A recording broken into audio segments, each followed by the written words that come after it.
Introducing PubCoin. PubCoin is the rewards program for pub sports contributors.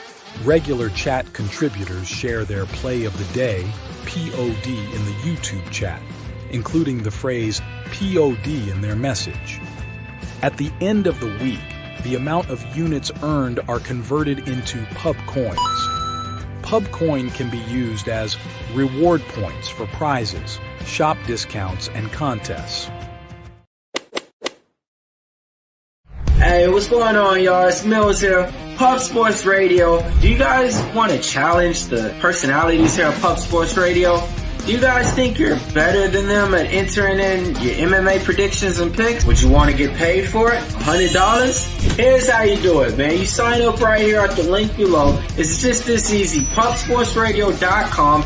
Enter your email. Pick your weekly picks. That's it. Oh, and you get bonus points if you can predict how they're going to win in what round. Every single week, a new winner's getting crowned. So every Saturday on Pub Sports Radio. So come on and check us out. You can win $100 just for signing up. Only thing you need to do is see if you can beat us here at Pub Sports Radio by entering your UFC predictions and picks weekly.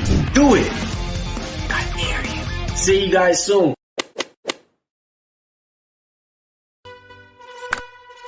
Upgrade your membership to Gold. You will be automatically entered in every horse race, every Wednesday and Friday. It is time to race horses.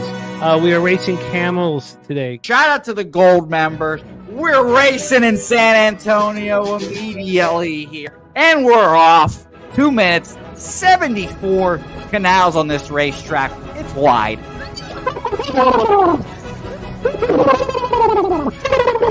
We're racing in San Antonio. Matt Wally moving forwardly. Jeff Slaughter in the mix as well. And as is Randall Sheffield, who's put that beautiful nose out front. But it's actually real grass here, Jimmy. Maybe Kentucky bluegrass. Oldie, no! There he goes. Oldie in the lead now. K. Wolf falls back. The horses love it. Sometimes they stop and eat it on the way to the finish line. That's why your horses start so far in the back. Oh, look at Nussflush Allen bursting out here. J-Dub in the mix. Rude Boy up here as well. Jimmy, take it away. There's Oldie. Oldie is moving to the front. We are past the halfway mark in our 2 mile. And there's Ricky Levy.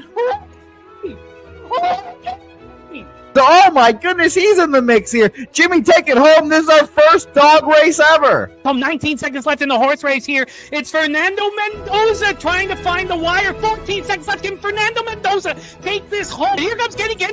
Kenny Can wants a piece of the pie. Put his schnoz up front. Ricky Bobby, 9 seconds left. Can Donut Silks make a run? Can Res Mall make a run to be $50? You son of a bitch! Here comes Tori Coker. Kenny Can, Smoke and Mirrors, Director 97. Home. That is way. Here comes Jason Meyer, the Eldorado Custodian, Billy Friedrich. Jones one all coming down the finish. Coin!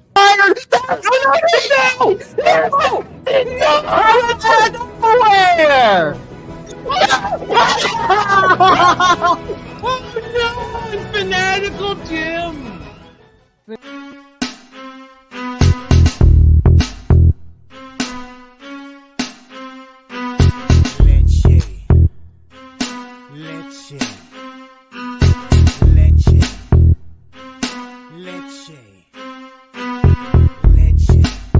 Get 'em, Jimmy, where Loshak at? The bottle's getting empty, I'm not cracking, we stacking. Chips, all of this, what I want, plus money winners, that's what I'm on.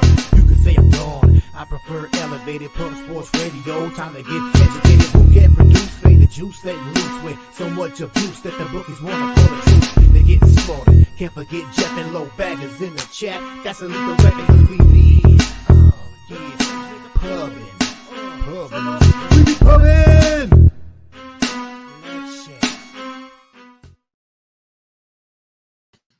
Yo, everyone. Welcome to Pub Sports Radio. My name is Peter Loshak. Today is Tuesday, September 19th.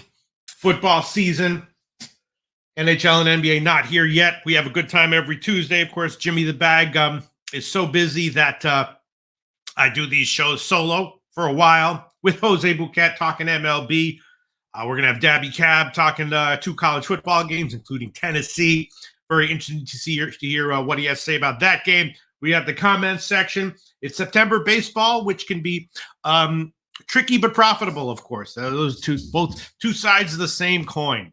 Anything that is, a little bit trickier and more difficult to figure out is usually where you can find better value if you do your homework. So that's kind of what September baseball is like. Got a few plays I'm liking on today's card. We'll see what Jose Bouquett has to say. And I think we're going to have a very nice show. I'm rushing a little bit here, so I don't know if my audio and camera are good. We're going to have a good show. I got to tweet this out to get everyone in the comment section here so they can tell us what they think about every MLB game. Jose Bouquett, are you back there? Jose Bouquett, pop in, baby. Howdy, Pete. I'd have a chance to check my audio and video. How's everything? Everything's okay? Yeah, you look great. You look great. Right, you might thanks. want to give us a little rub on the camera at one point in the show, but you look lovely. I like your vest. It's giving Aladdin, as the kids would say, but you look great. Yeah, I've had a couple losing shows in a row. I mean, good analysis overall, but the overall end result was a little negative last two shows in a row. So I'm thinking that maybe this red vest. I did wear this red vest a couple years ago in a video, and it didn't really help at all in terms of luck. But, it's a different era now. So we'll see. We'll see what's happened. I washed it with some different detergent, so maybe it'll have a different vibe to it in today's show. It's a weird time in baseball. I enjoy it, but you definitely have to tread a little lightly. Everyone's focusing on football, which is fun as hell. I'm doing soccer, tennis, everything. We're having a good time. How's your soccer going? Going all right. Going okay. Going not. It's just go on Sunday. I mean, it's unbelievable. I don't even want to I taught. As soon as I mentioned it in the video, the other team scored a goal. Like 5 minutes, like as soon as I was off the video, and it lost. I had an okay day overall, but that one was a loser. And I just gotta stop jinxing myself. But it'll be okay. AIPP is killing you recently, huh? Well, it's all right. We'll deal with it. You deal with the ups and downs. But I don't care if shouting out the comment section jinxes me. I'll do that anyway till the day I die. Let's see who's in the comment section right now. I still got to tweet this out, and then we'll get into MLB. Oh, Tom Leach, I'm liking Liverpool today in money line. I did take Liverpool team total over 1.5. Got a nice little short number there, so I did take Liverpool over 1.5. I think I got -135 or so. Random bozo taking Liverpool. I'm sorry? I'm going to join you both. And take Liverpool money line. I'm getting -101, Pete. I'm a Liverpool fan, so I was reading up about random things about the game. Apparently, AC Milan, I believe that is where this game is at. AC Milan, their fans are protesting the ticket prices for these games, so it should be a very sparsely attended match, which will obviously help Liverpool as well. Yeah. That was an interesting line there. And again, I didn't take the money line. I did take Liverpool team total over 1.5 -135. I don't know. It might have been a mistake, but that's what I did. Tom Lee, drop us some Champions League goal. Yeah, I can quickly glance at but the thing is that the numbers that I got might not still be there. Let me see. What did I take? I'd be Liverpool. I'm sorry. Yeah, I took Liverpool team total over 1.5. I took what did I take? I took Bayern Munich to score in the first half, -380. That's a huge line, but I did take it. I also took Sporting CP team total over 1.5 at about the same line, roughly. I took that. And I think I worked in I took Stuttgart not to score in the first half. Got a nice line at like -210 or so. Might have been a mistake. I don't know, but I did take that one. No goal in the first half. Yeah, and now the line is moving way again. That was a bad bet there on Stuttgart, but that's all right. And that's about it. That's about it for Champions League. Yeah. Feeling juicy today, but that's typically the Peter Loshak way. No, just Bayern Munich. The others were like -130s. Liverpool over, Sporting CP over. Bayern Munich, yes. But then again, all they have to do is score one goal in the first half, Jose Bouquett. So, it's Oh, it's a good bet. I like it. Ramos saying, are these soccer plays a bid, or is Pete actually betting these? Of course he's actually betting these, Rem. Come on. First of all, any bit that I did would definitely also be bets. So, I would never make a joke if I weren't actually betting it. No, these are these are real bets that I've made. They might not be good bets, but let's just quickly glance at where Pinnacle has the Liverpool team total. I'm just curious right now. Yeah, I got minus 140. Yeah. All right. Let me quickly glance at what Sporting CP has here for their team total over. Minus 172. Yeah. So there I beat a huge move. I got like minus 130 or 35 or something like that. So we'll see. We'll see how it all turns out. See how it all turns out, Jose Bouquett. All right. I'm excited to watch this game now. I've been thinking of you the whole dash. Yeah. All right. Let's see what people in the comment section are talking about. And Not Flush 16 says Liverpool. I can't see. There's a heart in front of it. 2 at plus 220. Yeah.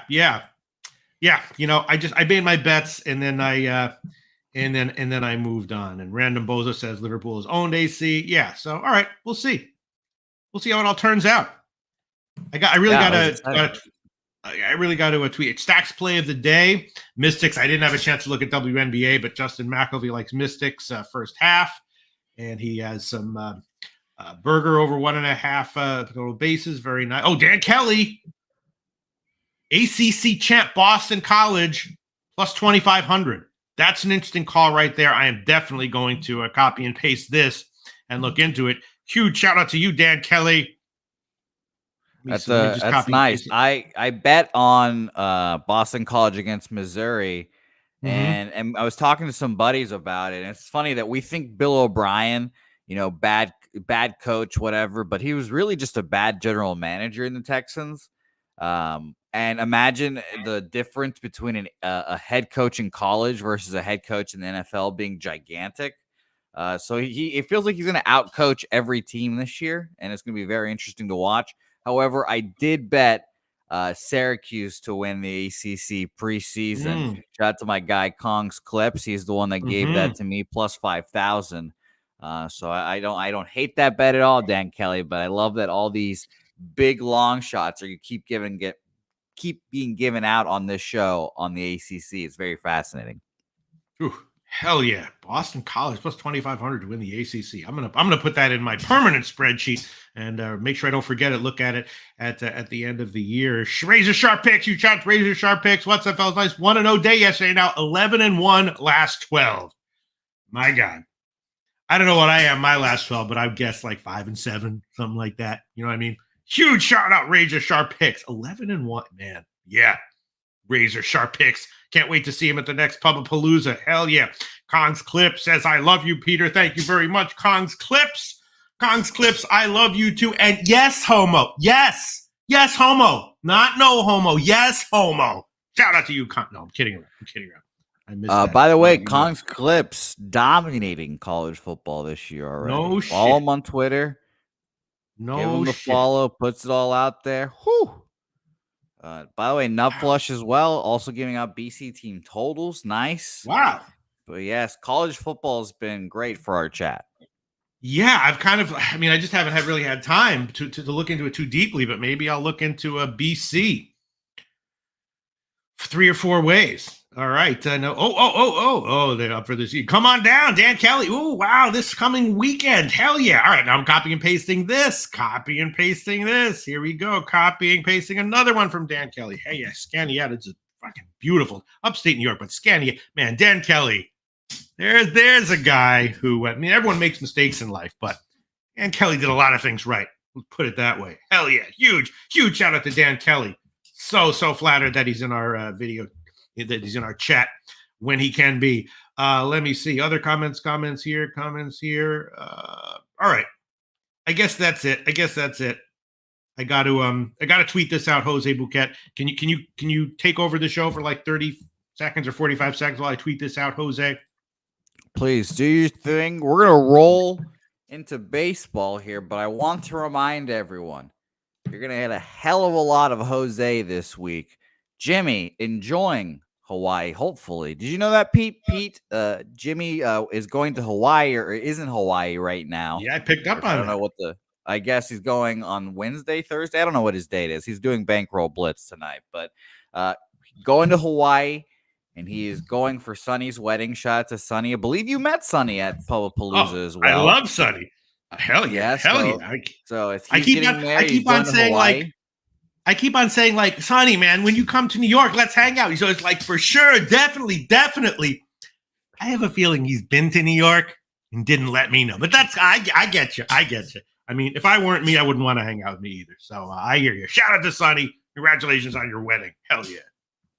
Yes. So shout out to Sonny, and Jimmy's going to be away. So it's going to be a busy week. Betting with Bouquett tomorrow. Betting with Bouquett Thursday night football live stream hosted by myself as well. Patriots Jets. That'll be a lot of fun. We start 7 p.m. Eastern. We're not going to start an hour before the game, just because I'm doing the thing, and I will not honestly have an hour breakdown before. So we will start at 7 p.m. Eastern. Patriots Jets. It's going to be a whole lot of fun. Tune in this week. And obviously, Cappers Contest happening this week. Cappers Contest show is happening this week. I'll be hosting that. Whole lot of me this week. So tune in, stick around. It's going to be a lot of fun. We're going to have a good winning week. My record is accurate on the screen now, thankfully. Only down 3.18 units on the year. Had a good Friday. Had a nice little winner on Sunday. 2-2 yesterday. I'm only down juice. I think it was like 0.1, 0.8 juice. I don't remember what it was off the top of my head now. But 2-2. Pete, I'll tell you, it seems as if it's getting cooler across the country. And all these unders are starting to come back. And unders are starting to run wild right now. I've been betting unders in the last, again, Friday I cashed on a bunch of them. Sunday I hit on one. Yesterday, I bet 3, hit 2. So I think unders are back here, Pete. And I've got a few circled on my card here. And there's a bunch of reverse line movement spots here that I'd be interested to talk to you about. So might be a heavy day in the diamond for me. So I'm excited to talk to you here. Yeah, it's definitely an interesting time in MLB. Let me look at the comments. Red Girl, shout out to Red Girl. You missed my birthday last Wednesday. I'm used to your birthday picks. Jose gave us one. Uh-oh. Jose gave you a birthday pick. You don't even have to ask, Pete. Of course it was a loser. Of course it was. I did redeem myself the next day, but of course the birthday pick was a loser, Pete. You don't have to say it. You know it. All right, Red Girl. It's not your birthday, but if there's something I really like, let's give her Liverpool team total over 1.5. There you go, Red Girl. It's not a birthday pick. It's just a little on behalf of Jose Bouquett apology pick. Okay? On behalf of Jose Bouquett, I apologize. And I give you Liverpool team total over 1.5. There you go. Hell yeah. We're having a nice show here. Tom Leach tipped Ravens season team total under 10.5. Yeah. I mean, I've done a lot of things wrong this NFL season, but I did not take Baltimore in Survivor. That's for damn sure. I knew not to do that. Yes, you took Baltimore in Survivor. Did you? Of course I did. I'm an idiot. Oh my God. Jose Bouquett. No, I mean, I don't know. I was close. I honestly was close to taking the Packers, Pete, and then I was gonna be like, "Am I gonna feel like a fucking jackass taking Malik Willis?" Of course I am, but I feel like a jackass. I think it's taking just Lamar now. The rest with the long week matters a lot more in the middle and the end of the season than at the beginning. And then you just have like Vegas is the team that I have as like they actually have a pretty good roster, but a supposedly crappy quarterback. And those kinds of teams I don't really like to, especially in like Survivor situations. I don't like to take them as big to bet against them as big dogs. So yeah, I don't know, man. I'll probably be out like next week. Who knows? But yeah, I don't really know what to make of it. I mean, Lamar Jackson is pretty great, isn't he? Maybe not. I don't really know. But shout out to Tom Leach. I know Pat Mahomes is awesome. After that, my football expertise gets a little dicey. All right, let's see. Mac Complex. I like the under in that Liverpool matchup. What do you guys think? Yeah, I don't love the fact that my other team total jumped like 40 points and the Liverpool one hasn't moved at all. So that's a little bit concerning, but we'll see. We'll see. Pete, how'd you do this week in Cappers Contest, by the way? 0-5. Oh, okay. Yeah. I'm sitting here being like, I didn't take Baltimore. I didn't take the Ravens. Because I'm smart, not dumb like everyone says. I'm smart. Yeah, I went 0-5, which combined with week 1, I think puts me at 1-8-1 on the year. That's not ideal. That's not what you want to start off, Pete. I'll admit it. Hey, look, it's not in. At least I didn't enter the circuit contest this year. All right, you want to get into MLB? Yeah, yeah. I liked how you said that, Pete. By the way, Dan Kelly, I just took Boston College to win the ACC as well. Now I have both, so I'm rooting for both now, Dan Kelly. So we ride together, but it's gonna be fun. But yes, let's get into baseball here, Pete. Like I said, I'm rolling good right now. I'm 3.18 units away from being a winning capper, and my goal this year, Pete, was to be a winning capper by the end of this baseball season. And I'm right there. And I want that. I want to be able to say that I was a winning capper in the baseball season this year, Pete. So it's a big couple weeks for me. Big couple weeks. Yep. I'm excited. Oh, shout out to Tori Coker in the comments section. Yeah. All right. So there you go. So Razor Sharp Picks is 11-1 over his last 12 bets.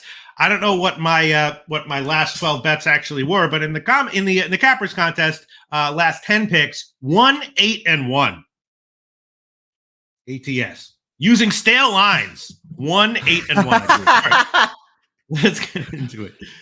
So there you go. So if you see me and Razor Sharp Picks giving opposing viewpoints on a line or a bet, just keep those numbers in your head for consideration. All right. San Francisco, Baltimore. First game on the cards. Blake Snell, right? Nutflush Allen texted me before Blake Snell's last start, said he was out golfing. I didn't know if that meant he was going to pitch well or great. He pitched great. It was short, 5-inning start, got a ton of Ks. He's in absolute top form right now. Now, I don't know how deep exactly he's going to go. Blake Snell, when he's great, a lot of times has high pitch counts and has shorter than average starts. But, now he's going up against at Baltimore. Baltimore kind of struggling. I don't see any statistical reason to not like Snell to have another good start. And then Suarez, a little hard to figure out. Great August, then had a dud to start September, and then had a great start at Boston in his last one. So was that August start a glitch or not? I'm not exactly sure. Baltimore, a small home dog when I looked at it. Very low total, 7.5. I didn't make any bets on this one. Lean under and lean first 3 under as well. And I looked at the Snell props, just couldn't see anything that was good enough to take. But San Francisco, off a terrible homestand. Now they're going on the road at Baltimore. Thankfully, normally San Francisco games are the last games on the card, but this is the first game. We got Nutflush Allen in here. Nutflush Allen, absolute San Francisco Giants expert, and told us earlier that it's a complete shit show in that organization. And, 3 out of their last 4 games, they've scored 0 runs. So right now it's a shit show on the field as well. How can they be a road fate? Well, I guess with Snell, yeah. It's going to be a pass for me, lean under. What do you think, Jose?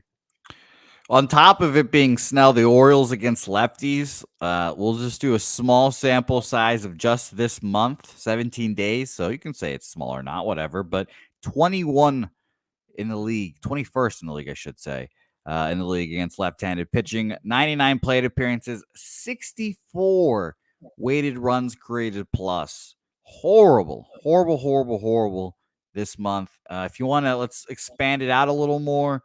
Just for my curiosity's sake, we'll do from the 15th to the 17th here. Baltimore against lefties, 17th, 84 weighted runs created plus. Still bad.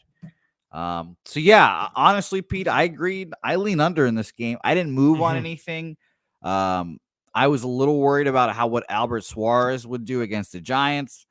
We know the Giants aren't a hard-hitting team, though, since in that month split against righties, 89 weighted runs created plus for the Giants. I generally trust Albert Suarez. He's been pretty solid this year. One of the unsung MVPs for this Orioles team, and probably one of the main reasons they're actually going to make the playoffs. They've given him innings throughout the whole year, and he's been fine throughout. 6 innings, 1 run against the Red Sox last time out. It's hilarious. He gets crushed against the bad White Sox before then, but I trust Albert Suarez here, and I'm close to an under, the more I talk about it. 47% of the bets, 63% of the money on the Orioles here. This line opened up at minus 112. It's crept up to minus 114 at Bet Online. I'll give my site here a refresh real quick just in case. It's up to minus 113 now, so or down, I should say. So not much movement. If anything, is going down. Totals wise, 74% of the bets, 73% of the money on the over. And we are now, and I'm going to refresh my odds site here again real quick. We went from 8 to a 7.5 here. I feel like I just have to move on the under at this point, Pete. I like taking these full games instead of first fives. So I'd be a little worried about bullpen wise here, which I'll quickly touch. Giants bullpen. They had a day off yesterday, it seems, so they should be fresh and ready to go, and so did the Orioles. So, I'm going to move on and under here, Pete. Yeah, that's one thing as well. Like the first three under at minus 150 looks pretty good as well. It's just, I'm looking at all these, look at so many things here. I'm just not sure what to. Maybe there is some obvious bet that I'm leaving on the table. Sharpie thinks that Snell's gonna have a good start. Definitely looking to back Snell today. 6 guys chasing this lineup, 8 being league average or worse. It's swinging the zone. Snell can't stay in the zone, so Sharpie at least leaning towards Snell strikeout prop over, if not run suppression from Snell. I mean, I got to be thinking under as a player. Maybe I'm leaving stuff on the table. I just moved on under 7.5 minus 115 officially. Yeah. Not Flush saying that Snell's trying to get to the Padres. Jeez. All right, I guess I'm going to pass. Although definitely leaning under, leaning first 3 under. Maybe I'll add it later, but let's move on. All right, Jose? All right, let's do it. All right, next one, Atlanta, Cincinnati. Grant Holmes against Brandon Williamson. Holmes, of course, usually a reliever, has been a starter before, can be good as a starter. Cincinnati's a small home dog, last I checked. And Brandon Williamson, pitching for his resume right now, and he's been decent so far in September. I did take the Williamson over 4.5 strikeouts prop. Not sure Atlanta's going to be able to push him, and if they can, he might give up 3 runs but get 5 strikeouts anyway. So I like that one. I think Williamson's probably going to have another decent short start. Lean under again at 9, but the bet that I made was Williamson over 4.5 strikeouts, and I think I'll make that official. I'll see where the line is. Cincinnati returning from a trip. Atlanta just kind of crappy. I'd be leaning Cincinnati as a home dog as well, and definitely leaning under. And Williamson over strikeouts is the one bet that I did make. What's your take on this one, Jose? Yeah, so I'm, a little biased when it comes to the Braves. I have the Braves not to make the playoffs this year. I bet at a plus 375, like I guess a month and a half ago now, maybe 2 months ago by now. I don't know. So I'm rooting hard against them. And I've kind of gone to the point where I don't want to back the Braves at all. Their offense has been floundering kind of all year. And admittedly, we're kind of in a point of where it's been doing better, but not as good as the Braves would like. Last month against lefties, 98 weighted runs created plus against lefties, still below average. In the last month, they are the last 17 days, they are 77 weighted runs created plus against lefties, still not good. I initially thought that this was going to be a red spot here. But market-wise here, we'll talk about that, and that's basically what got me off. 63% of the bets and money on the Braves here. This opened up at minus 110, Atlanta Braves, it seems, and now it's at minus 133. So I'm not going to step in front of that line movement. It's gone all the way up. So I do lean Reds, but all that line movement scares me off. 72% of the bets and 66% of the money on the over in this game. It went from a 9 minus 110. Now we are juiced to the under, and Heritage is showing 8.5 here already. So we could be going down here again. I think Brandon Williamson's a back pitcher. Honestly, I've been backing pitchers that have been coming off the IL or coming back and are fresh compared to all the other guys who have been pitching all year. So I think Williamson's a back pitcher, but it seems like it'll be a low-scoring game that the Braves win, and the Braves are the kings of the under. So I wouldn't have hated under, but I'm not going to move on this one. Yeah, so the line has moved in Atlanta's favor, and Williamson's strikeout prop has gone way down. I got like minus 130. Now it's plus 103 at Pinnacle. I don't like to see that, but I guess I'll trust my numbers and my read. I'll make that official. Williamson over 4.5 strikeouts, plus 103 at Pinnacle. Now maybe I'm wishing I could get 3.5 at like a big favorite line, but let's see what people are having to say about this one. Let's see.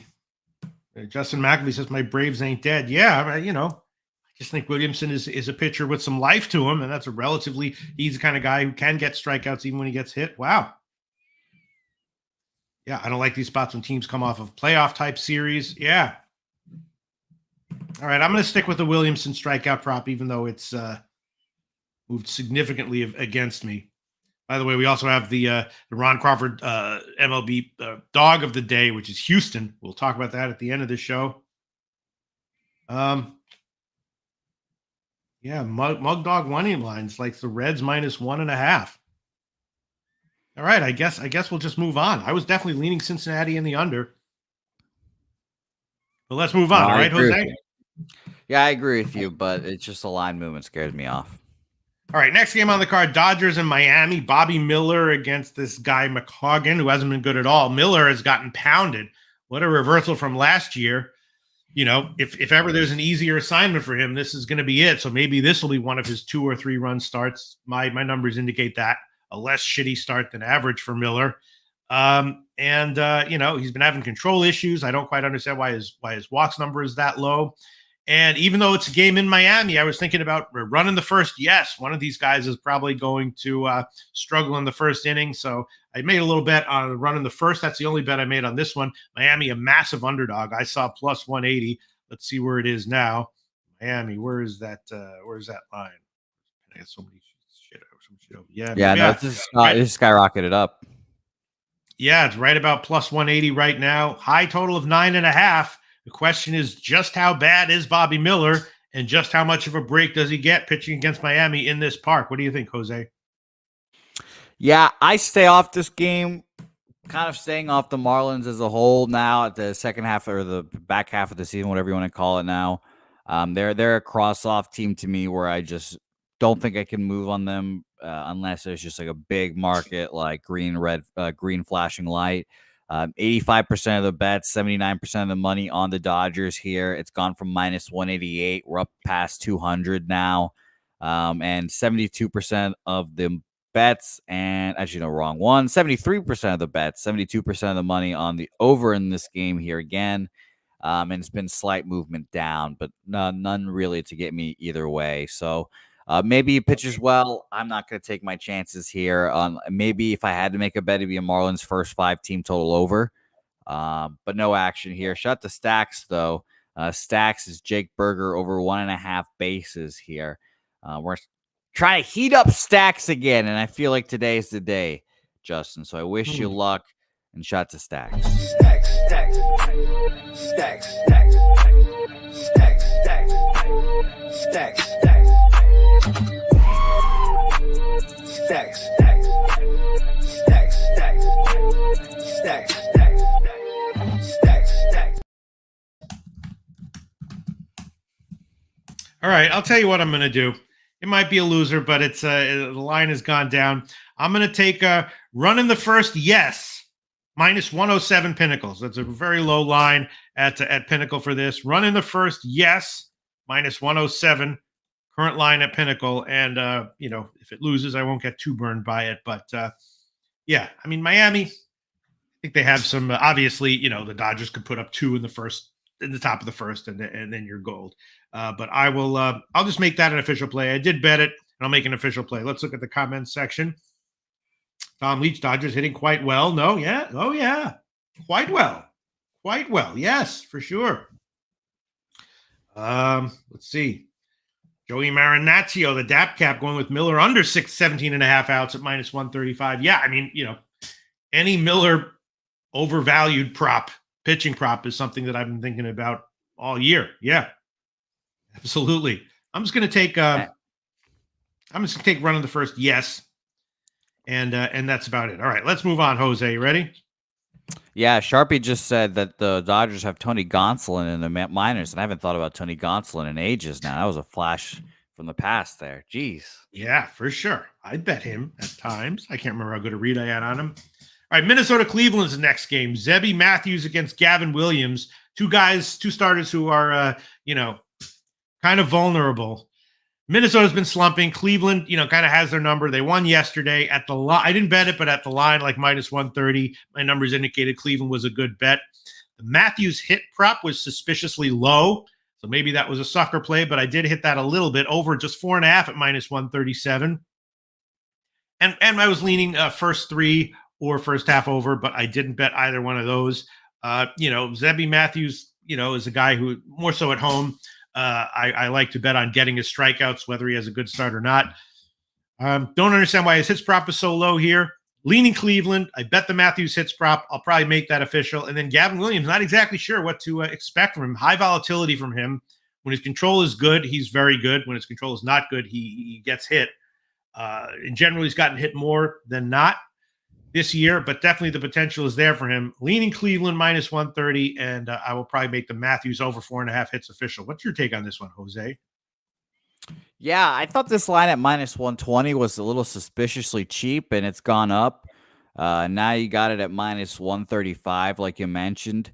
Some places going up to minus 140, and I was like, that's pretty surprisingly cheap. And 75% of the money and 98% of the, 75% of the bets and 98% of the money are on the Guardians. And I'm kind of, again, I kind of feel like that's a little trappy that the books are trying to get everyone to bet the Guardians here. Maybe the Twins can find a way. But I'm not one to pay to find out. If the books are moving the line, at least they show that there's a little fear in that. So I stayed off this game. 78% of the bets, 67% of the money on the over in this game, as everyone can kind of predict. But we've gone down from an 8.5, admittedly juiced to the under, to an 8 here. So interesting. Probably lean under with that line movement, but I'm not moving on it. All right, I'm going to line shop a little bit around for the Matthews hits prop, because these hits props can vary from book to book. What are people in the comment section saying, Jose Bouquett? Matthews versus lefties compared to righties, batting average is 120 point higher. His on base percentage is 200 points higher, and his slugging is 500 points higher. And obviously, we're going to be waiting on lineups here, but projected lineups: Juan Jimenez, Jose Ramirez is a switch hitter, Josh Naylor, Manzardo, Will Brennan, Bo Naylor, and Brian Rocchio, who's also a switch hitter, will all be lefties here against him. So one potential righty against Zebby Matthews here today. So that's very interesting, obviously. Sharpie likes his under, and by his, he means Matthews, or I mean Matthews, I should say, under 4.5 strikeouts. He's got him up to 4 being his best day. So thank you, Sharpie, there. And we have UPK jumping in here as well. He's Blake Snell under 6.5 Ks, Gavin Williams under 6.5, Wheeler over 6.5, and Judge Endeavors home run. Thank you, UPK. DC Capper likes the Dodgers minus 1.5 and the over here. So shout out to all of you guys for dropping your plays in here. All right, well, I'll take the Zebby Matthews over 4.5 hits, minus 137 at Caesars. That's the best line. Don't really have an answer for why it's so low, but I'll take it. And leaning Cleveland as well, just on the money line. But I'll hold off of that for now. And yeah, probably even just like Matthews. My numbers indicate that it's vulnerable spot for him. Cleveland at first 5 over 2.5 at plus money is looking tempting as well. But I'll hold off. Just one play on this one for me. And let's look at the comment section, and then we'll move on. We'll move on. Odds Bunch says, "Where's Snell 6.5? I'd hammer that over and not think about it." Well, I saw 7.5 heavily juiced to the under. So, maybe some places giving you 6.5 Sharpie at a big juice line on the over. But yeah, I saw 7 when I looked at it earlier this morning. It was like 7.5 minus 160 on the under at Caesars. So yeah, Let's see. Shout out to UPK Ayash, Irish King in 97. Okay. I have a little breaking news for everyone. I deleted the breaking news siren, so I'm just going to use this as the breaking news here. Cost you $10 if you want to park. Do it. But Jose, how much? A little breaking news, everyone. Pub Sports Radio has been selected to a poker special series on Bet Online for free roll tournaments, free roll poker tournaments. So Thursdays this month, Pete, Pub Sports Radio gets some poker tournaments, some free rolls here. Top 5 players will win a ticket to a $400,000 poker tournament on October 6th. That would be amazing to win some life-changing money right there, I'll tell you right now. And the first of these poker tournaments is this Thursday. This Thursday night. So on the Thursday night football stream, come join us for the live betting the football and join us for some cards as well. A free roll tournament that's going to be great. And all you have to do, look up the tournament and use PSR ticket as the promo code to secure your spot here. So I can go through the whole process of how to redeem your promo code, but the main point of this is to say PSR poker tournaments this Thursday and next Thursday, 9 p.m. Eastern start time. It's going to be a whole lot of fun, and they're free rolls as well with a chance to win a ticket to a $400,000 tournament. Top 5 get those tickets. That's going to be a whole lot of fun, Pete. It is going to be a whole lot of fun. I'm going to look into poker a little bit more, Jose Bouquett, but just isn't all online poker with anything where there's just a little bit of decent money involved just overrun with bots, right? No, because we have our promo code that you jump in there and you use, and you'll be secure with a spot. And I don't think the bots have our promo codes yet, Pete. They're not that smart. Bots they can play perfect GTO poker, but they don't know how to use a promo code. I believe you, Jose Bouquet. I believe you. They don't have it, Pete. They don't have it. This promo code's just for us. The bots don't know, Pete. It's like the Matrix. We're fighting against the bots here. I hear you, baby. Anyway, all right. Yeah. It's just, because I sometimes go on there just to practice and play like super low stakes stuff. And I'm like, I'm probably still playing against fucking bots, They make $1.50 an hour with their bots. It costs them 15 cents an hour in electricity. Why not? All right. Anyway, let's move on, Jose Bouquet. Boston, Tampa Bay. Here's an interesting one. Shane Baz been pretty good in his last 4 starts. I've generally been betting on him, but the market is sort of creeping up now with him. They're not offering 4.5 strikeout lines from now. They're up to 5.5. He doesn't go that deep. He's good. Going up against Boston at home, Pivetta, 2 straight great home starts. Is he going to be good here again? I'm not exactly sure. Boston, of course, just lost 3 of 4 at the Yankees, and now Tampa Bay's returning from their trip. So, I was leaning under, no run in the first 3 and first 5 under, and maybe Pivetta's hits prop was also very low, 4.5 at -113. I took a shot with that. That might have been a mistake, but in general, leaning under, no run in first 3 under, maybe, first 5 under, leaning unders in general. I know you follow Boston especially closely, Jose Bouquet. Is Pivetta reliable right now, or after 2 great home starts, are you thinking now is probably going to be an off night for him? Pete, I think him pitching, honestly, or him still pitching, I should say, tells you really everything you need to know, because the Red Sox have kind of gone into the, okay, we're kind of done for this season. Let's call up the young kids, get them up. And Nick Pivetta is still getting innings for this team. They shut down Tanner Houck, shoulder, but Nick Pivetta is going to be a free agent next year, so he's got plenty of motivation to pitch well, to leave a good taste in everyone's mouth so he can get re-signed next year. 6 innings, 1 hit, or 1 earned run, and back-to-back performances like you mentioned. 6 innings, 7 hits, 2 earned runs before that on the road against Detroit, a good Detroit team that we know is destroying right now and fighting for the playoffs. But I don't know. It's just one of those things where I don't love backing him here, Pete. I am a little worried. He's an older pitcher, so I'm not really worried about fatigue. I'll tell you that. Shane Baz has been one of my guys all year. So I trust him here. And both teams are bad against righties. In my split here, we'll just use, since the start of September to today, 23rd, 84 weighted runs created plus for the Red Sox. 25th, 83 weighted runs created plus for the Tampa Bay Rays. So yeah, I agree wholeheartedly. This is an under game for me as well. But I don't know. I just want an under. I think I'll move on it here. The line movement and markets here, we'll talk about that real quick. 56% of the bets, 60% of the money on the Red Sox here. And we've gone from minus 110 to minus 126 Boston. So that's very interesting.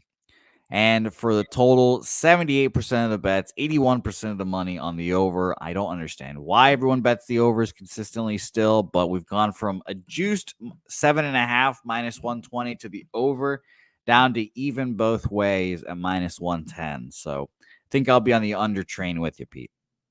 Mm-hmm. All right. Well, I will take no run in the first. Minus 114 right now at Pinnacle, so that's not a high line right there. Take a shot with it. I'm not sure how many I want to stack on here. The first 3 under is tempting as well. Minus 135.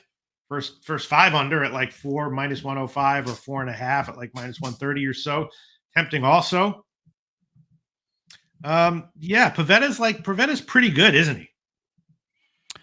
He's been solid all year. Well, I mean, he's just been, an average pitcher. And immediately with Pivetta, he either has a really good start or he shits down his pants quite quickly. So we'll know quickly how Pivetta's doing. And I just like that it's at least a soft landing with this Rays team. So 7.5 under minus 110 official for me.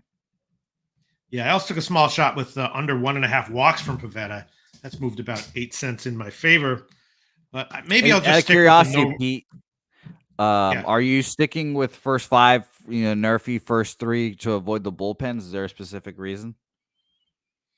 Yeah, I mean, it's a very low total, and it's mostly predicated on both these guys being solid and reliable. I'll just stay with no run in the first inning though. Minus 114 current line Pinnacle, and that'll be it. Let's see what people in the comment section have to say. Yeah. The Baz strikeout number, UPK Ayash, is 5.5. It's getting up there. They used to hang very low strikeout numbers for him, and not so much anymore. Aaron Gaza, Tempe in the under. Yep, that's what I was leaning. Both of those. Leach says Rays money line. Wine Time Sports. Nut Flush 16. I don't trust Rays offense. Yeah, to put it mildly. Nut Flush 16. Maybe I should double up and take just the full game under the first 3. Yeah, I mean, I don't know. Well, all right, that'll be it. Let's move on, Jose Bouquett. Just one play for me, all right? Fair enough. Let's move on. All right, next game. Washington Mets. Washington, a pretty decent-sized road dog here. Parker against McGill, who is off an excellent start at Toronto. My numbers indicate probably gives up a few here. Parker, last start very good, but before that he'll hit 2 starts in a row. Pretty high volatility from Parker. But he also tends to get strikeouts when he gets hit. And I took his over 4.5 strikeout prop at about minus 130 as well. McGill has a very low hits prop, 4.5 minus 113. I'm not sure he's quite that good. And his earned run prop was just 1.5. Over was minus 160. So the Mets a big favorite here. I was thinking my numbers indicated maybe a little bit of value with Washington as a dog. And I bet the Parker over 4.5 strikeouts prop. No Lindor for the Mets, of course. What do you think, Jose? Yeah, I bet it yesterday, and I'm going to roll with it again. Under in this matchup. I think all of these games are very important for the Mets because they're battling for the playoffs. So they're going to have that playoffs kind of feel. The Nationals are a good to decent squad. Mitchell Parker, a pitcher that I've liked all year. This total started at an 8. We're at a 7.5 now. 80% of the bets, 68% of the money on the over. This is an under game for me again. Under here. I like Miguel. I don't love Miguel, but I think he's good enough to get the job done. Nationals against righties, 3rd worst in this month. 74 weighted runs created plus. Now, obviously, the Mets against lefties is going to be the main concern. Third, 134 weighted runs created plus this month against lefties. But I'm going to hope that not having your MVP quality bat hurts them here, and we take the offense down a notch. So under here for me. All right, and I will take the Parker strikeout props over. Bet online has minus 123 at 4.5, so that's nice. Let's quickly check where. So Caesars has moved. All right, I'll take that one. Parker over 4.5 strikeouts, minus 123. Bet online, and lean Washington as a dog, but I'll hold off on that one. And Megill, I don't know, 4.5 hits. Why is his hits prop so? I mean, he had a good start against Toronto, great start against Toronto in his last one, but is he really that good? I think he's pretty good, honestly. I do. I've been on the Megill train for a little bit now. I don't think he's like a minor league arm. I think he's a decent starting pitcher. Yeah. Mm-hmm. By the way, I got under 7.5 at plus 105. That's crazy to me. And Nutflesh 16 with an interesting analysis here. He says that the ass cheeks are clinching on the Mets. I think that's probably true. I think that's accurate, as difficult as that might be to confront. Nutflesh says the Mets should have smashed yesterday, did nothing. The ass cheeks are clinching on Mets. I mean, this is the time. And by the way, Nutflesh, the Mets are third best against lefties this month. So 17 days, obviously small sample size. I can give you the Mets from the 17th, or I should say from today to the 15th of August. They are fourth best, 115. But again, hopefully the lack of Lindor is a big factor for them there, and it gives them down. But it's going to be concerning. Yeah. That's the only worry about this under. UPKII says, I agree. I took Nats first 5 last night. Yeah, that's tempting as well. I'm just going to stick with the Parker strikeouts prop. All right, let's move on. Next one, Jose Bouquett, Detroit and KC. KC Mize against Ragans. KC a big favorite here, but Detroit has been hitting and winning, and really making up for lost time and impressing, Now they got Mize, who is, kind of a disappointment. Sometimes in certain situations when they have like a 3.5 strikeout prop for him at plus money, I'll take that, which I did here. I don't expect him to pitch well based on my numbers, but little value on over 3.5 strikeouts at plus 120 for him. So I did hit that. Ragans has a Blake Snell-like strikeout number here, 7.5, juice to the under. And I was thinking maybe a shot with the under there because, again, Detroit can hit. Ragans sometimes has excellent starts where he still gets only like 6 or 7 strikeouts. So I don't want to pay 166. I'll shop around maybe if there's a better line somewhere. But that's a lean for sure. Market saying Ragans going to have another good start. His earned run prop is just 1.5. The over is minus 150 or so. Mize's earned runs, what you would expect, 2.5, a bit juice to the over. So, is this going to be one of Ragans' excellent starts or one of his 3 or 4 run starts? And I think pretty reliably, Mize will give up 3 runs or so in this one. What's your take on this one, Jose? It was a stay off for me. Like you said, the Tigers are red hot. I did not expect them to be 1.5 games out of a playoff spot. The Seattle Mariners, by the way, creeping right behind them, 2 games back. Surprised by that as well. 7-3 their last 10 are both those teams. But Tigers are especially surprising. They sold at the deadline, and now they're here. I don't want to get in front of this wave of momentum. So I stay off here, P. It's just that simple. It would either be Tigers or nothing for me here. And Tigers against lefties in this first 17 days of the month, 79 weighted runs created plus, 155 plate appearances. So I'll stay off. Maybe Ragans pitch as well, but I don't like Mize enough either. So nothing here for me. Yeah, Jerry Davis likes KC team total over. Very straightforward, and maybe leaving money on the table by not taking that. At Pinnacle, it's 4.5 plus 111 on the over for KC, and the first 5 team total is 2.5 at plus 115. Wow. So, real quick, market in this game as well here, Pete. 86% of the bets, 66% of the money on the Royals here. We've gone from an opener of, let me tell you right now, minus 142 to minus 152 at Bet Online. And For the totals here, we have 91% of the bets and money on the over, and we've gone from 8, minus 115 to 8 minus 113 and going up to minus 110. So no action though. Mug Dog Moneyline says Ragans maybe goes 4 innings max tonight. Gifted Cartel Tigers moneyline for me. Huh. Because he thinks he'll get hit, not because he's on some kind of a limitation, right, Jose?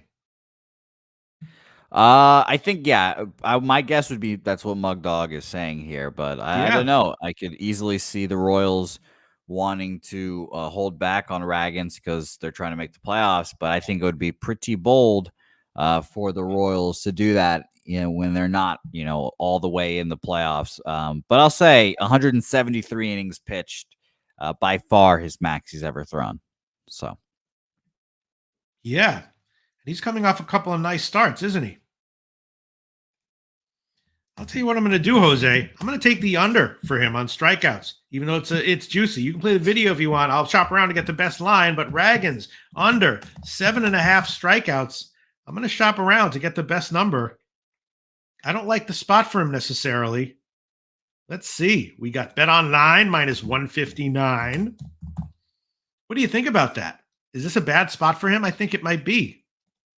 Nutflush saying Casey over minus 150 is crazy fishy, I should say. Yeah. So he's saying that the market's telling you that he's going to be good then. That's what it seems like, Nutflush. You can clarify for us, but I believe I don't know. No, Mize versus Ragans, I would not say that that's fishy, right? I mean, maybe you think it's too low. I don't know. Oh, he's saying I'm that. not sure though. Let us know, Nutflush. Okay, let me just quickly check Caesars. What's anyone else saying about this game?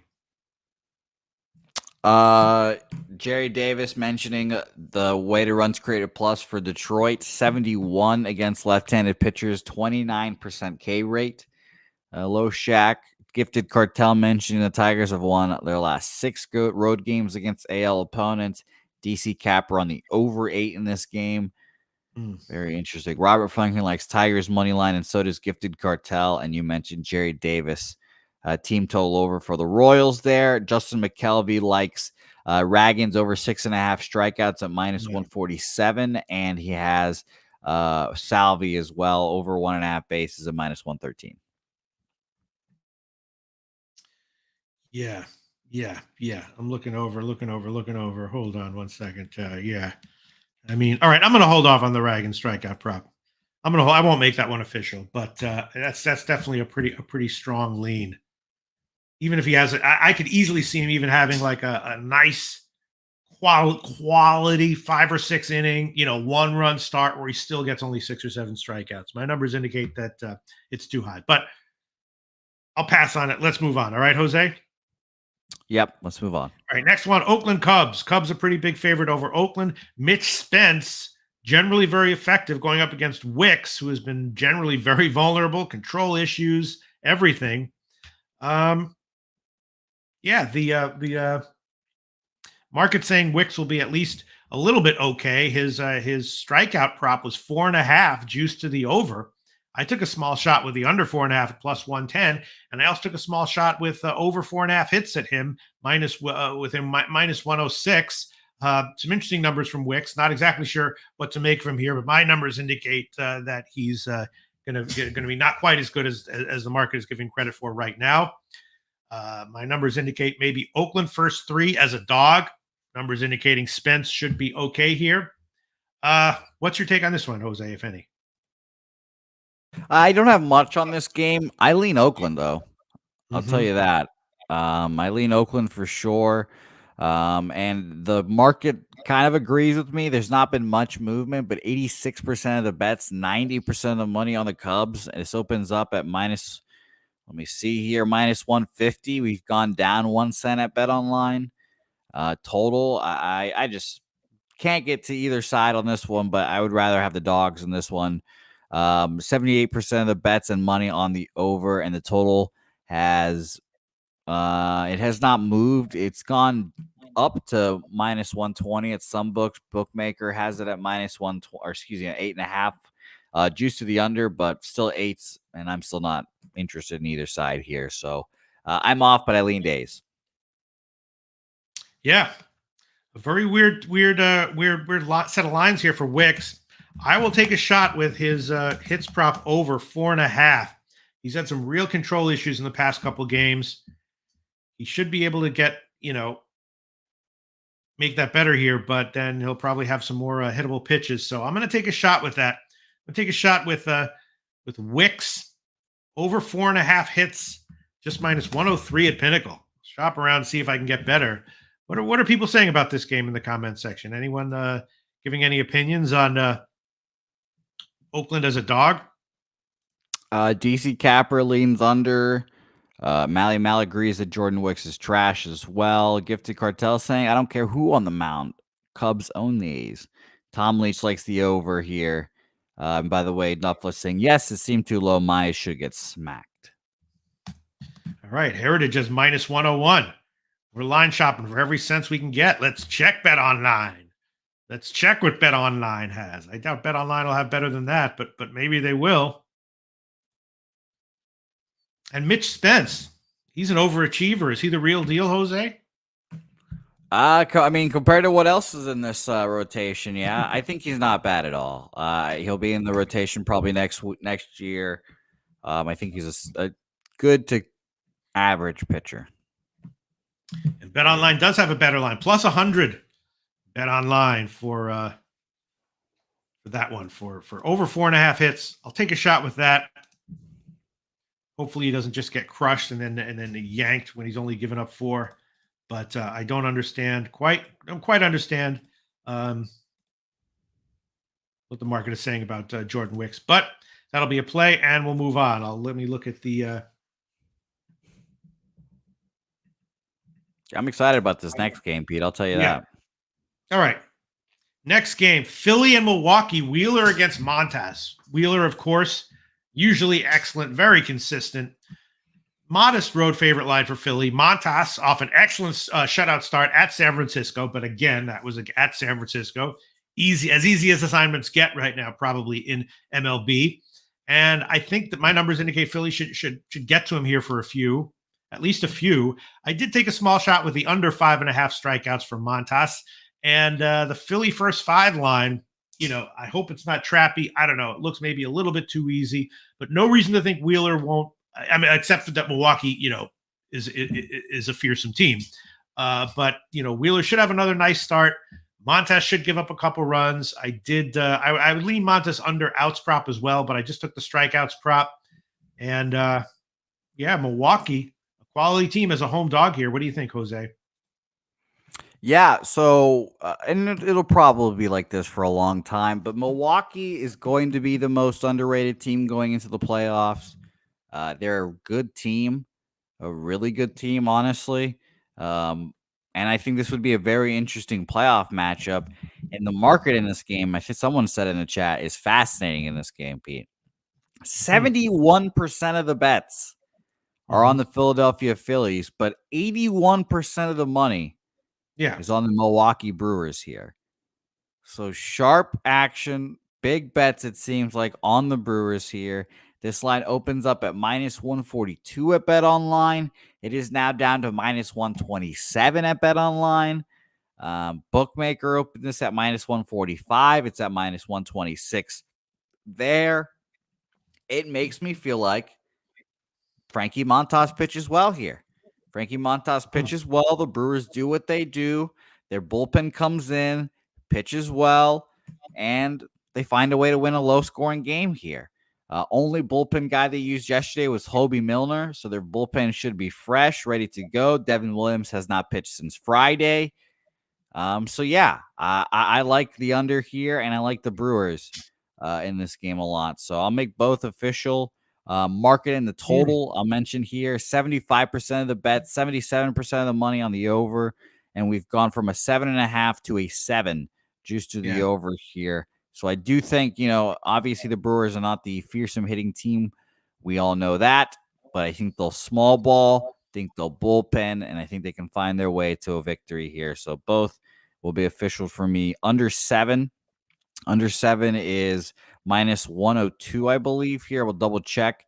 And the Milwaukee Brewers money line here, plus 117 here. I'm getting plus 102. Excuse me. So I wrote that down wrong. All right. Well, I'm going to trust my numbers. I am going to take Montas under 5.5 strikeouts, minus 120. Bet online. We'll see how this shakes out. But yeah, I mean, I'm not at all surprised to hear the money splits that you're talking about with Wheeler on the mound and Milwaukee, who they are, and a home dog. Of course, you would expect that kind of a split. I don't disagree with it, but I'm just going to make Montas under strikeout prop. My only play here.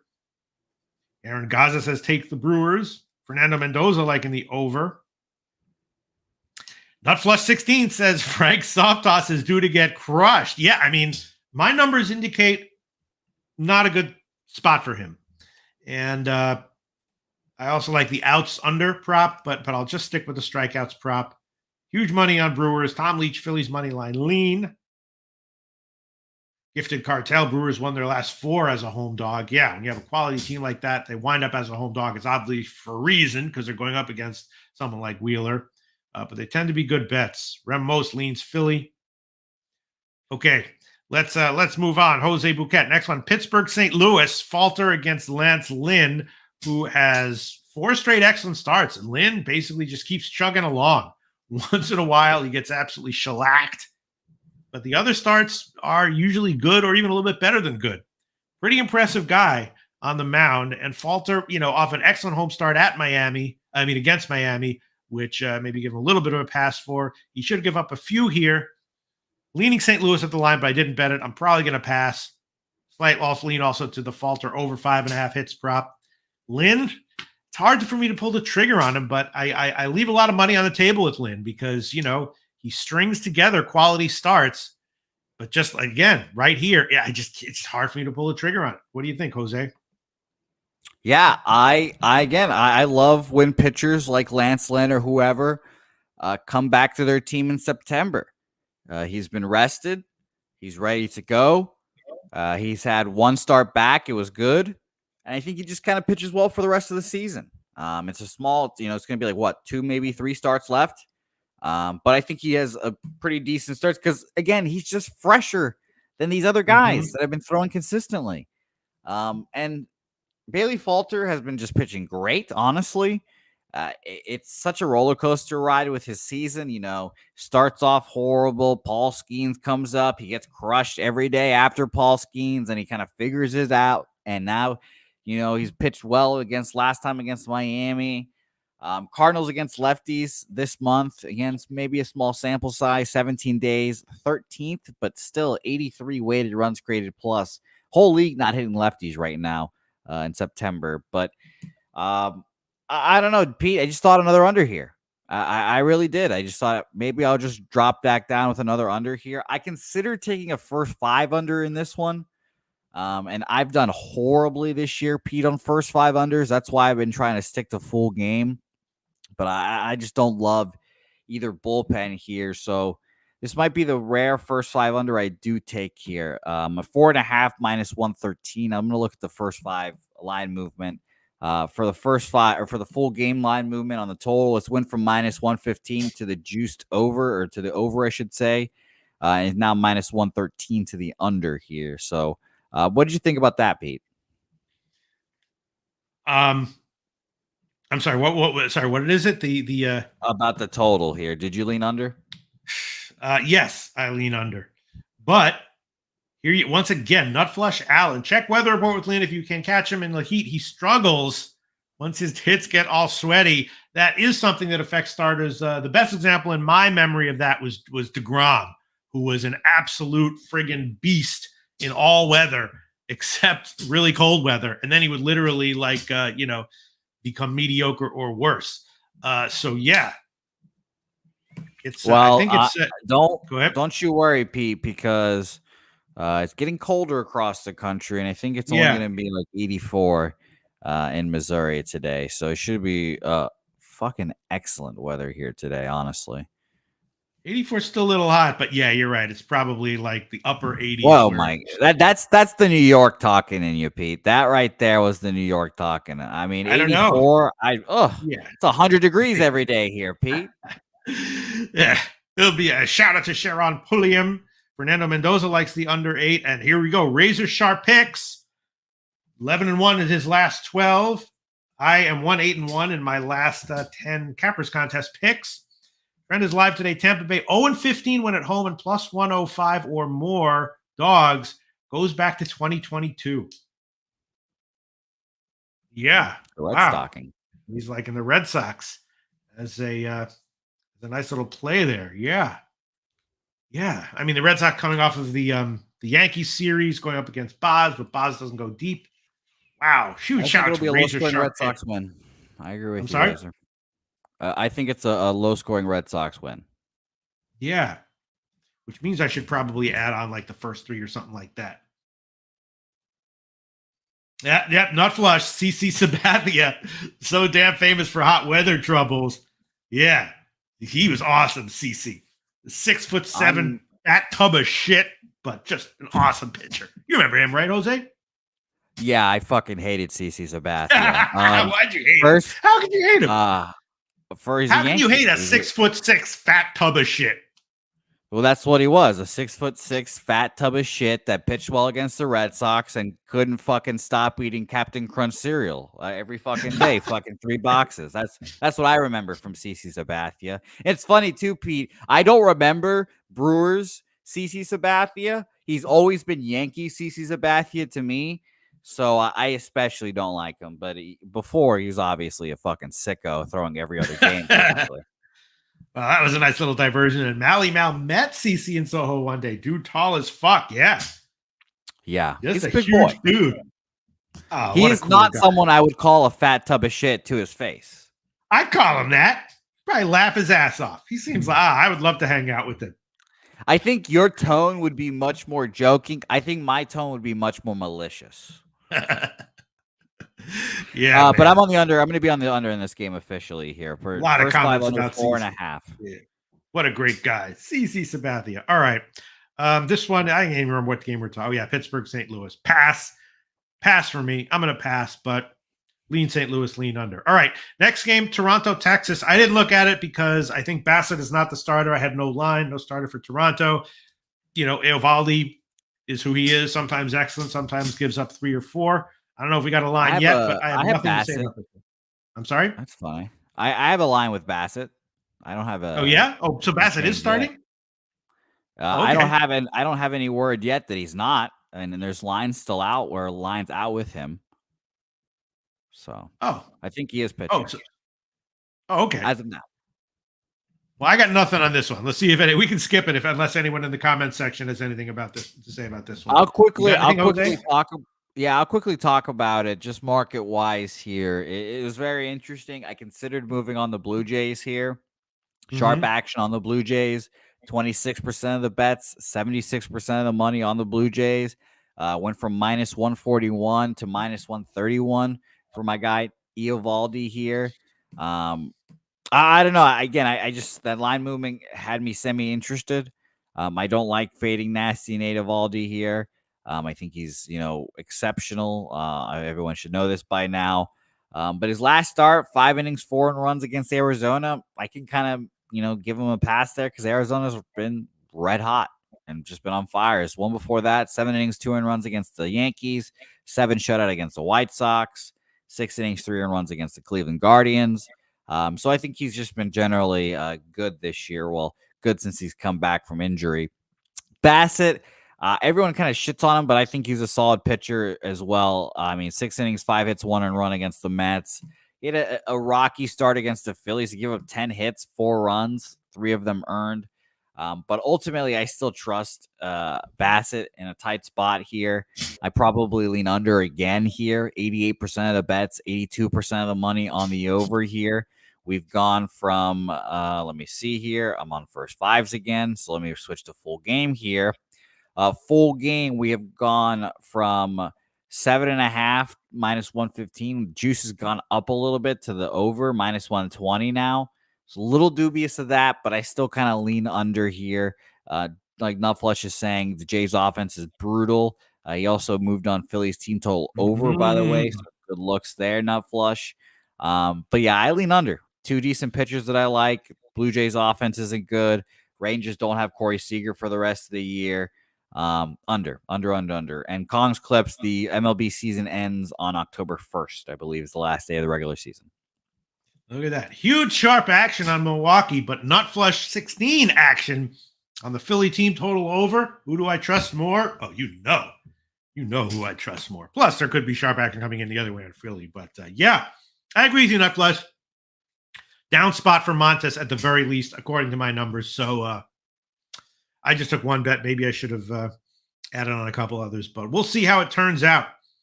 Okay, next game on the card is Arizona, Colorado. I'm sorry?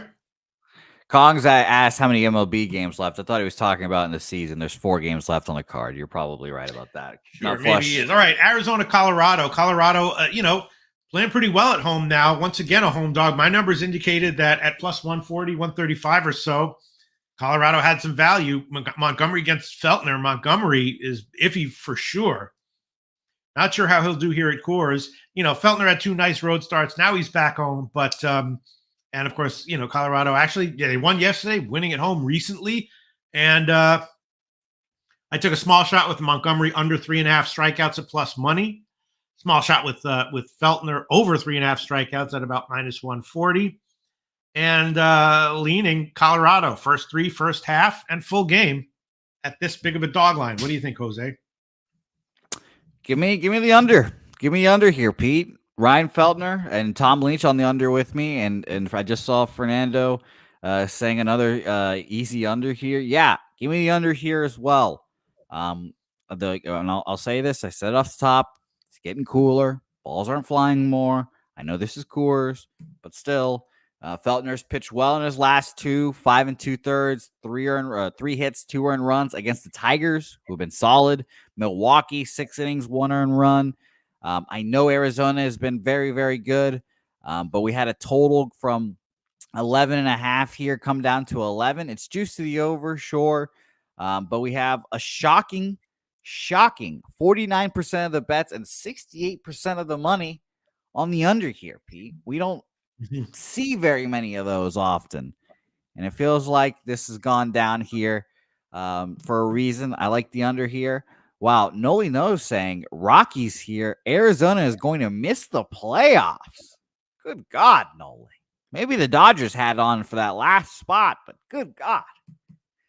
Huge shout out to Noli knows.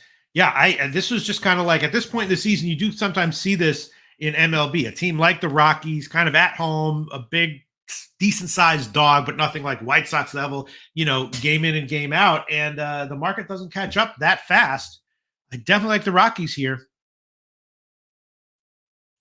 I don't know if I want to pull the trigger on it, though, officially. I might join you because 78% of the bets, 93% of the money on Arizona here. Minus 155 opener down to minus 146. I mean, I agree. I think this is a Rocky spot here as well. So I think I might join you here full game Rockies here. All right. I'll take a shot with it. I'll take Colorado money line. Plus 134 is the line at Pinnacle. Shop around. I'm sure there's a slightly better line somewhere, but I won't go too nuts with my my line shopping. But don't worry, Pete. 134 is the best you can get at Bet Online too, and they cannot be beat. Yeah. All right. So I'll take Rockies money line plus 134. It does make me a little bit nervous. Montgomery now getting a start. He just hasn't been good, but he has the ability to be good. And Feltner, let me see if I want to take the Feltner over strikeouts prop, just 3.5. I definitely bet it. I don't know if I minus 131. I gotta think about this for a second. What are people saying in the comment section, Jose? Anything good note here? Great note here by Gerald Jones here. The Brewers can clinch a tie for the Central Division tonight, or clinch the division, I bet, basically, at least. So that's a good note there, Gerald. That's a great note. If they win tonight, and you can see the line moving rapidly towards the Brewers in that case, that is very fascinating. And they're 10 games up on the Brewers, so they're going to clinch the division if they win. Not even a tie, but I think that's just a mistake. And by the way, Jerry Davis mentioning, I didn't look at Swish for the weather reports and wind here, but Jerry mentioning that there's heavy winds blowing in today in Coors. So that's very nice, but we'll see here. I'm looking at RotoWire, and it says 13-mile-an-hour winds to center and right center, and it dies down throughout the game. So that's a little concerning, but we'll see. Wind is very hard to predict. Yeah. See that? Yeah, I looked at the weather, last night. Look what I couldn't find anything of note, but maybe closer to game time we'll have more solid evidence. I'll take solid info. I'll take Colorado, even though maybe it's like a buy high spot on them, but they're still getting a big dog line. All right, let's move on, Jose. White Sox and Angels. Davis Martin against Canning. White Sox have now won 3 in a row. Shock. Not really fluky. Angels are losing. Davis Martin, off a bad start, but he can have good ones. My numbers indicate probably more like a 5 or 6 inning 2-run start from him here. Canning also got up and down, got crushed in his last start. Before that, he could be good. And similar to the Colorado game, my numbers indicated value with the White Sox. First 3, first 5, full game. Let's see if the line has moved any. Got to be leaning White Sox again, though. Yeah, I mean, the big bets are on the White Sox. It opened up at -170. It's gone down to -140. Yeah, I agree. I'm not going to bet this game because I bet the under in this game, and the White Sox just took off yesterday. That was crazy. But I agree wholeheartedly. This is a White Sox spot for me. I just don't want to bet this because it's the White Sox. And I typically like betting the White Sox only with Crochet or Jonathan Cannon or Drew Thorpe on the bump. And Davis Martin is not one of those guys that I trust. So I'm off, but I agree with you. Agree with you wholeheartedly. Oh, by the way, Noli knows I'm on this as well, but he says Giants, Orioles, skull and bones. You know what that means? Under. So I'm on that as well, Noli. So that's good to see. Yeah, Gifted Cartel says when the line came out, I'm like, how the fuck is Griffin Canning this high super fade? He has high volatility, relatively high volatility guy. 2 starts ago, he was at home and shut down the Dodgers, had a bunch of walks. But what's your take on Griffin Canning, Jose, if any? Jimmy's kind of infected me because Jimmy likes Griffin Canning and he believes in him, and he got crushed at one point in this season. And he's come back and pitched up okay, but not someone I trust. And, he gave up 9 earned runs last time out. I generally trust him to bounce back from that. If you look at his starts where he gets crushed, he had one his 3rd start of the year, gave up 7 runs, came back 5 1/3, 2 earned runs. Start where he gave up 6 earned runs, 7 innings, 1 earned run. A start where he gave up 6 earned runs. He came back, gave up the 5 innings, 1 earned run. Then again gave up 6 earned runs on that next start, and then again bounced back 5 innings, 3 hits, 2 runs. Gave up 7 innings or 7 earned runs in one spot. Next game, 6 shutout innings. I think he's good. He's a very good bounce back pitcher, it seems like. Yeah. My numbers also indicate value with Martin under 5.5 strikeouts, even though it's big juice numbers. I guess I will hold off on that one, but that's definitely a very strong lean. All right, I guess I'll pass. Next game on the card, Jose Bouquett. You ready? Houston and San Diego. Yeah, let's see. Hunter Brown and Michael King. It's about an even line on both sides. Hold on, let me pull up my notes here. I'm not sure what to think about this one. Hunter Brown, of course, coming off of a start where he got hit, but still, maybe he got a little bit hit unlucky on that one. He got a bunch of strikeouts, didn't walk anyone, he had 1 walk, gave up a home run. So it's probably a nice big bounce back spot for Hunter Brown. Not just that the last start was fluky. And then Michael King, also very solid. I have him rated a bit lower than Brown right now at the moment. 2 good starters here. I guess it's going to be a pass. I don't really have anything on this game. Kind of scratching my head. What do you think, Jose? I doubled up in this matchup yesterday. I had the under in the Astros. Obviously one of those two came through. But here I am, Pete, yet again, kind of wanting to double up on the under in the Astros yet again. I'll start with the total, and this maybe gets boring for you guys, but this trend has just been hitting recently. I think the weather's getting cooler. When I was dominating in the first part of the season, this is kind of what I made my money on. So I like rolling with this. 70% of the bets, 71% of the money on the over in this game. Two pitchers I trust in Hunter Brown and Michael King. The total was already juiced to the under, minus 125. But we've gone down from 7.5 to 7 at Bet Online. Everywhere else still showing the 7.5s, which is a little concerning, admittedly. I'm going to refresh real quick just to make sure. But yeah, everyone else still showing a 7.5 here. Heritage, they're all juiced to the under. But I like the under in this game. I also like the Astros. 64% of the bets, 85% of the money on the Padres. That seems a little excessive to me. And we've gone down from minus 125 to minus 112. I'm not going to double up. I've had struggles doubling up all this year. And if I had to pick one, it'd be Astros money line here compared to the markets here. So that'll be my bet officially on this game, just Astros money line. But I do like the under in this game again. And hopefully can get some money back here from the Astros. So Jose Bouquett, I don't know if you can answer this. Can anyone in the comments section answer this? Why is Hunter Brown's strikeout prop so low? 4.5 minus 138 to the over. Why?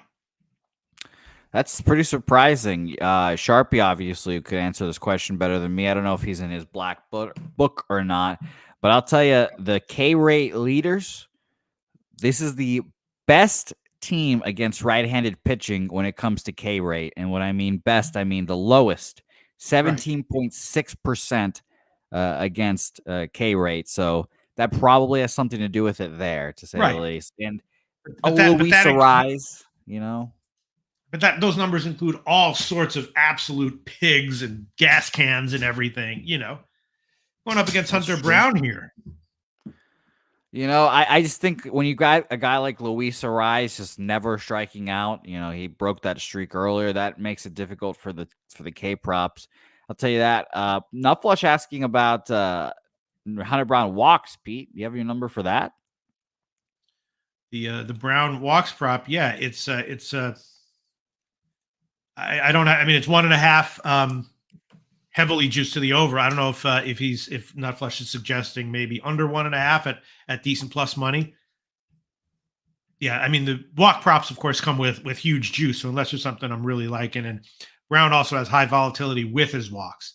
He sometimes has 3 or 4 walk games, control issues, and then he'll have a lot of 1 walk games. So it's that's a pass for me. Curious, I just really don't understand this strikeout number here. Yeah, I broke it down to a smaller split here as well. Padres are still the best in the league this month against righties when it comes to striking out, 17.8%. Sure. But again, that includes all the mid-range people, all the slightly above average people, all the slightly below average guys, all the pigs, all the gas cans, all the, 5'11" fat tubs of shit guys, like everything, I don't know. I don't know what to think. I'm going to take it, Jose Bouquett. I'm going to take it. I'm going to take Brown over 4.5 strikeouts minus 138. I know that Sharpie is probably going to say, at best, that's risky, Pete. But I'm taking it, Jose. All right, I believe in you. You think that's a stupid bet there? It's the best team it's the best team and not striking out. So it's definitely a risky bet. Right. I'll tell you that. Sure. But I believe in you. It's a bit risky. I'm going to take it though. Just 4.5. Yeah. Minus 132 at Bet Online. I am going to take it. And if it loses, that's all right. My numbers indicated that, which do take that into consideration. And a lot of times, those numbers get skewed. The righty lefty stuff gets skewed because, the numbers against elite or near elite guys it changes pretty drastically as opposed to, the rest of the pack, similar to like first 5 team totals, first 5 team totals can be very accurate, but then against elite guys, don't worry about taking under 1.5, like minus 180 when guys like Garrett Cole are dominating. I'm going to take it though. And if I get burned, that's all right. Okay. Yeah. Wow. Fair enough. Nutflush, by the way, was wondering about what Hunter Brown's walks were in his last few start. He had one, I should say, in his last 2 start, and then he has a row of 6 straight outings with just 2 walks. So there you go with that. But yeah. Kong's Clips, by the way, dropping his 2-unit parlay of the week. He is 3-0 on these, up 33 units on these parlays so far. So shout out to you, Kong. He likes Texas minus 44.5. Good God. Miami minus 16.5 and Tennessee minus 6.5 plus 581. Good luck to you, my guy, Kong's Clips. For sure. But I'm officially on the Astros. I'm ready to move on, Pete. And what about you? And Noli knows saying they don't swing and miss on the sinker. Yeah. My numbers do take into consideration righty-lefty and quality of righty-lefty, but they don't take into consideration, and they should, pitch types, which is a flaw, I admit. And there you go. Noli knows saying they don't swing and miss on the sinker. All right. Well, yeah, Jerry Davis' last equivalent team was KC. Brown had only 4 and 7 innings. All right. Yeah. I'm going to stick with it. Might have been a mistake. I'm going to stick with it, though. Okay. Next, last game on the card, Yankees, Seattle, heel against Woo. Heel, high volatility, Woo, low volatility. Usually gives up a couple, but solid. And heel coming off of 2 excellent starts after a short stint out. Fastball a little down for heel. I had a lean to heel under 6.5 strikeouts at minus 113. I did bet that. Seattle, a small home dog. Other than the heel under strikeouts prop, nothing. I wanted an under in this game too. I'm not going to move on it. I do not like either of these teams really. And I pronounced the Mariners dead a while ago. Now they're somehow coming back to life. They're starting to hit a little bit. But the Yankees were just in at home. They fly all the way cross country. They had the day, sure, but I don't trust them here. I think this is an under game. Noli puts the skull and crossbones of this game as well. So that should tell you a lot here. Maybe I am going to bet the under in this game, I guess. Fuck. But I just think that this is a low-scoring game. The market agrees with me here. 72% of the bets, 83% of the money on the Yankees. We'll start there. Opened up at minus 109, has stayed around there, minus 108 now. So, dubious there. And 79% of the bets, 83% of the money on the over in this game. We've gone from, and I'm going to refresh my odds sheet one more time just to make sure we have accurate information here.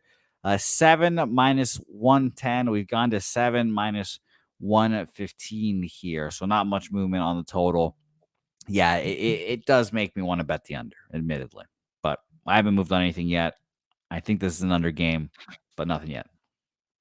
Huge shout out to Noli Knows, everyone in the comment section. Fernando Mendoza also liking the under 7.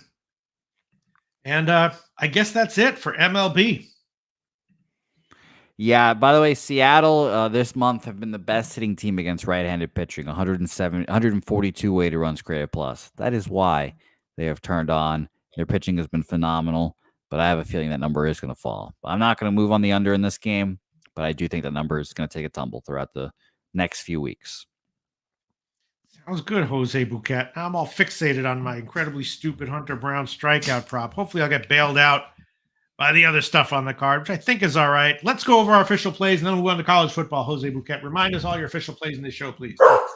Yes, I will, as well as my dog scaring the shit out of me just now as well. So let's move on. The Giants. We're on the Giants, Orioles, under 7.5. Their official. Noli likes that play as well, which makes me feel great about it. Orioles, excuse me, I already said that one. Red Sox, Rays, under 7.5, minus 110. Nationals, Mets, under 7.5, plus 105. Arizona, Colorado, under 11, minus 105. Philadelphia, Milwaukee under 7 plus 102. Pittsburgh, St. Louis Cardinals, first 5 under 4.5 minus 113. Noli, I hope you're proud of me. Rockies money line plus 134. Milwaukee Brewers money line plus 117. And the Astros money line at plus 102 rounds out my card, Pedro. All right, that sounds good. Yeah. This Hunter Brown situation might be a flaw in my analysis here. Some things I look at indicate that it's a better than average start for him. Very low total. All right, we'll see. My official plays. Williamson over 4.5 strikeouts plus 103 Pinnacle. Dodgers Miami running first, yes, minus 107 Pinnacle. Matthews over 4.5 hits minus 137 Caesars. Boston Tampa Bay no run in the first minus 114 Pinnacle. Parker over 4.5 strikeouts minus 123 Bet Online. Wicks over 4.5 hits plus 100 Bet Online. Montas under 5.5 strikeouts minus 120 Bet Online. Rockies plus 134 Moneyline Pinnacle, and Brown over 4.5 strikeouts minus 132 Bet Online. This could be a bad card for me, Jose Bouquett, but hopefully I'll wind up a half unit up, and that will be fine. It was great fun doing the show anyway, though, Jose. Yes, it was. It was a great time as always, Pete. I like doing these Tuesdays with you, Pete. I want to love doing these Tuesdays with you, Pete. So let's have a great day here today, and then I'll fucking love it, Pete. But I'm excited to hear what you have to say about these college football looks. Dabby Cab has been on fire in college football. So please, as Dabby Cab would say, I know you heard me, but listen. Listen to Dabby Cab. Listen. Yo, Dabby. Is Dabby there? Oh, hey, sorry, Dabby. I'm stressing out about my MLB picks right now. Hunter Brown might get crushed. He might, but he also might get those strikeouts for you, and you might have a really good day. So if the bets are already in, I guess the only thing to do now, Pete, is just take a deep breath and wait for it. I do take into of course, I take into consideration righties versus lefties and quality of righties versus lefties, but I don't yet take into consideration with strikeout props, pitch-specific matchups, which might be a huge flaw. Right, like with the Padres hitting the sinker type thing. Right. I do take into consideration, volume, velocity and spin rate and all that. But all right, okay, let's get into it, Dabby Cab. We got 2 college games on the card here. I haven't looked I looked into these games, but I don't have an opinion on either of them too strongly right now. Focusing on a lot of other stuff, tennis, soccer, and everything. But first game, Arkansas-Auburn, right? Mm-hmm. Man, Dabby. Bad beats happen, and if you're making smart picks, you should expect bad beats to happen more to you than to get bailed out, be on the other side of bad beats, because you're more likely to be on the correct side. Arkansas went to OT at Oklahoma State and then lost ATS if you got 7.5. They did go to OT against them. Then they went to UAB, won but lost ATS. A little bit of a sluggish game for them, which might be very forgivable after the Oklahoma game. And they won, but they didn't cover. They were just kind of sluggish defensively, not that good. Now they should be back here against Auburn. And Auburn, 2 big wins and then a bad loss to Cal as a double-digit favorite. They had 5 turnovers in that game, so they got really burned in that game. And the question, I guess, here is, was that Cal game just an anomaly that might give them betting value here? Or do you think it's an indication that they are, likely to wilt a little bit and struggle and maybe be overvalued against tougher competition, which Arkansas obviously is? Auburn -3 and 58. What do you think, Dabby?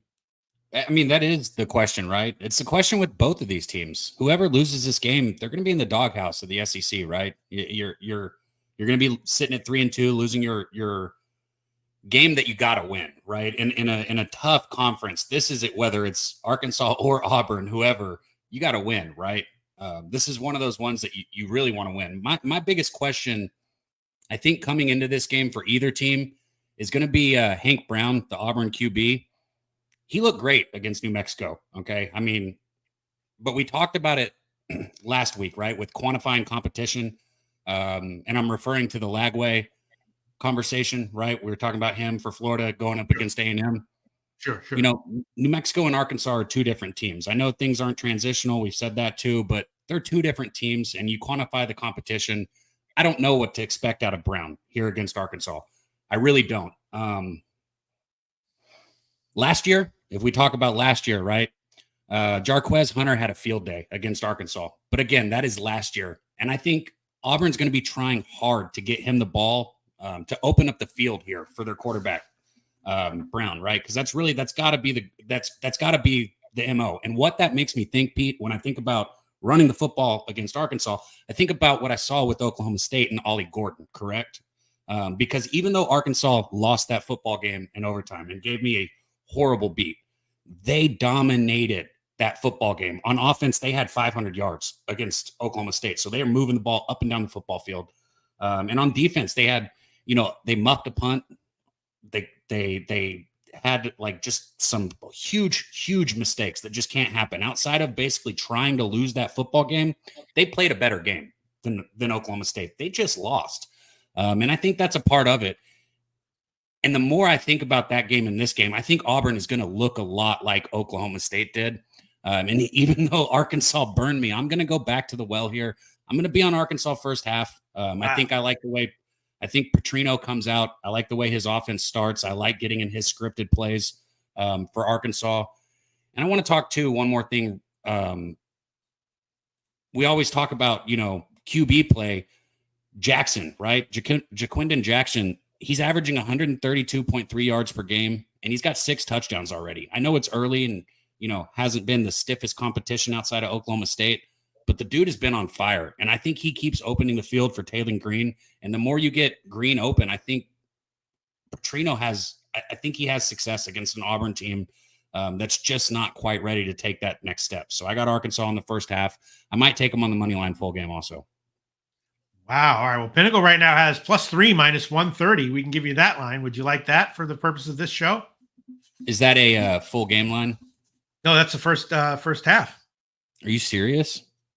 Yeah, which is what Pinnacle is doing. The money line for purposes money line for Arkansas. Money line for Arkansas right now at Pinnacle is first half is +118, and spread is there's +1.5 -107, +3 is -130. Which would you like? +1.5 107 -107 or +3 -107. Yeah, give me +1.5 -107. Okay, so there we go. Arkansas first half +1.5 -107. Current line Pinnacle against Auburn. Yeah. What is that? Is that you, Dabby? I don't know. I don't think so. But then again, I'm not sure. That big beeping? Did you just hear that? I heard it, but I don't think it was me. Do you have a like a fire alarm or something around you? No, hell no. Fuck was that? Oh, okay. Christ. All right. Anyway. Have me looking around my house. I'm like looking around, like, what is there a beep? And Pete had me. Pete, I heard it twice. Yeah, the Cougars are coming for you, Pete. You're kidding me here. All right. Maybe that was someone from the other side saying, "Don't do it." Auburn's going to be up by 28 at the half. All right. No, Arkansas. Don't bring that energy out here. Arkansas, first half, +1.5 -107. A very interesting game. And the next game is very interesting, too. Tennessee, Oklahoma, right? Tennessee absolutely stomping, dominating all comers. 7-point favorite at Oklahoma. Oklahoma, struggled against Houston as a huge favorite. And the question here is, can Oklahoma hang for 4 quarters, or at some point is Tennessee just going to absolutely run away with it? I can guarantee you there's at least one legit sharp out there who's going to be on Oklahoma, if not a whole bunch of them, just because it's so obvious. When you have a dominating team as a big road favorite against a home dog that's already been struggling on the field, they love these fucking home dogs. Doesn't mean they're always good bets. But there's going to be some sharp action on Oklahoma. Tennessee -7. It does feel like at some point Tennessee's going to run away with it and get a double-digit win. But what do you think here, Dabby? So I talked about this game. Was it Sunday with Jimmy? Maybe it was Monday. I'm not sure. I talked about this, and I said exactly what you just said, Pete. I said, look, the public is going to hammer Tennessee. The public is going to eat up Tennessee. They're going to love it. And then here Saturday morning or Friday night, we're going to see quote unquote sharps coming out on Oklahoma. I mean, it's the number 15 team in the country. Norman, Oklahoma is not an easy place to go play the environment is going to be electric, right? I mean, this is the first big SEC game for Oklahoma, right? It's the first home SEC game for Oklahoma. I'm going to say it again. Norman is going to be rocking. This place is going to be absolutely electric. This is what college football is about.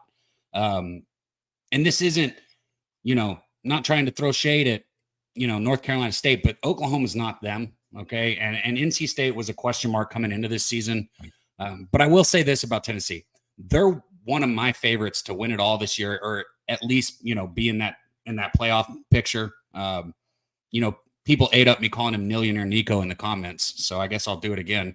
Millionaire Nico, man, obviously this is his first big test road SEC, right? But he did show at NC State. Again, I don't think as highly of NC State, but he showed that he can do it there. Sampson and Bishop at running back have been great. Thornton, Brazil, McCoy, the receivers have been outstanding. I've always been a fan of Josh Heupel. I've just never fully bought in. I don't know what it is. I've always thought, Tennessee's good during the regular season until the last few games, and then they kind of fall apart. It's always what I thought. I think it's different this year. I do. I'm buying in. Maybe I'm drinking the Kool-Aid too much or whatever you want to call it, but I'm buying into this Tennessee team. I think he has his team ready to roll. I think the offense is ready to go, even in this hostile environment that I just talked about. And Tennessee's defense has been stellar too. You got arguably one of the best, if not the best, corner rusher going to be getting after Jackson Arnold here. And my questions lie within this Oklahoma team, like, skill set, play scheme, all of that. This is going to be the most talented team Tennessee plays, but I still don't know if this team is ready for this type of competition. Okay. That's where I'm going at with Oklahoma. I think this game is going to be electric, but I look at some of these spreads earlier this season, Pete. Okay. I'm going to say Nebraska -7.5, right? And I know they moved. Every spread I'm about to say moved throughout the week, but Nebraska -7.5. You brought it up earlier. Arkansas and Oklahoma State, that game sitting at -7.5. Texas -7.5 against Michigan. Tennessee -7.5 against NC State, right? Alabama opened at -8.5 against Wisconsin. All these games, what they have in common is this spread tells me Tennessee might not only win this game, they might win by double digits, like you said. And I think that's what we get here. I'm on Tennessee. I took a -122 for 6.5. I know that some people say, or they say, don't buy lines in college football, but all my life I've been trying to figure out who they are, and I still don't know. And I don't care what they say. I have a -122 at 6.5, and I love it. So that's what I'm on.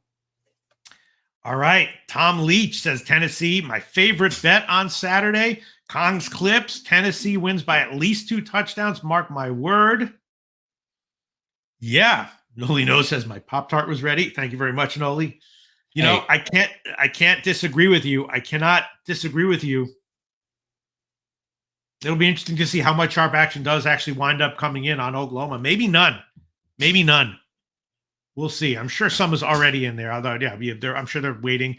The line will probably move, get up to 9. Right now it's 7 -111. At some point, this is going to be 7.5 market wide. I have to assume. We'll see if it comes back. Right now, the line is -7, -111 at Pinnacle. And Dabby Cab, what did you get? You got 6.5 -122. Yep. Very, very nice. Right now, Pinnacle has 6.5 -129. Based on everything we've seen on the field, it does seem like Oklahoma might be able to hang with Tennessee for a quarter or 2 quarters. 4 quarters going to be a little bit tough. And Dabby Cab liking Tennessee -6.5 at about -130 or -125 or so. Dabby Cab, thanks so much. Very interested to see how this Arkansas game turns out. And we'll talk to you again next week. Hell yeah, Pete. Love doing this with you, man. Shout out to you guys in the chat, man. I'll see you soon. For real. All right. That does it for today's show. It was fun as hell. I made a whole bunch of MLB picks, some of which I feel okay about, pretty good. Others I'm very nervous about. But as always, we had everyone. Tom Leach, Nutflush Allen, Cons Clips, Wine Time Sports, Noli Knows, just fucking everyone in the comments section making the razor sharp picks. Kelly McInnes, Nasty Nate, making this show what it is. So much invaluable information. And Jose Bouquett, is there anything we need to tell anyone before we shut the show down? No, again, I'll just remind everyone that we have some PSR free roll tournaments coming up here. It's going to be a whole lot of fun. Just announced here we have 2 free roll tournaments on Thursday nights, and they'll coincide with our Thursday night football streams. So come on out this Thursday. It's going to be a whole lot of fun there. And on Bet Online, we're going to do our poker tournaments here as well. The top 5 players will get a $400,000 a ticket to a $400,000 poker tournament on October 6th. It's going to be great. The cards will be dealt at 9 p.m. Eastern. So tune in. We'll have a lot of fun there as well. And the promo code is PSR Ticket. PSR Ticket, guys. So you just visit the cashier in the poker platform, you select promo code, and then you enter PSR Ticket. The tournament will become visible then, and you'll register right there. So it'll be a whole lot of fun, and we're getting the bots out that way, Pete. No bots, just like that. Sounds great. Before we wrap up the show, I just want to say, CC Sabathia, if you're watching right now, I didn't mean it in a bad way, calling you a fat tub of shit. I was just joking around. Of course, we love you. You're our fucking hero. You are a great human being and a great major league pitcher. I don't speak for everyone in the comments section. Jose Bouquett. That's just my personal thoughts on you, CC Sabathia, if you're watching. And on that note, we'll wrap it up. We'll see y'all next Tuesday.